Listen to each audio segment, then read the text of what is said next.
আমার একটা ফ্রেন্ডের মেয়ের বার্থডের জন্য এই কেকটা আমার থেকে নিয়েছিল।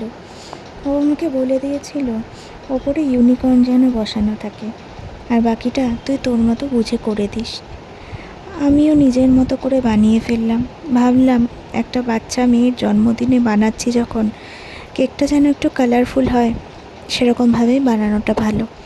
তাই জন্য নানান রকম কালারের এই বালুন্সগুলো দিয়েছিলাম। এগুলো সব ফন্ডেন্টের তৈরি, আর উপরে রেনবো কালারের রেনবো তো আছেই। তার সঙ্গে ওর রিভিউ কিন্তু খুব ভালো এসেছিলো এই কেকটার জন্য। ওর খুব পছন্দ হয়েছিল কেকটা, আর ওর মেয়ে যার জন্য কেকটা বানানো তারও খুব ভালো লেগেছিলো। ডিজাইন, টেস্ট দুটোই ওদের খুব ভালো লেগেছিলো, সেইভাবেই আমাকে রিভিউ দিয়েছিল।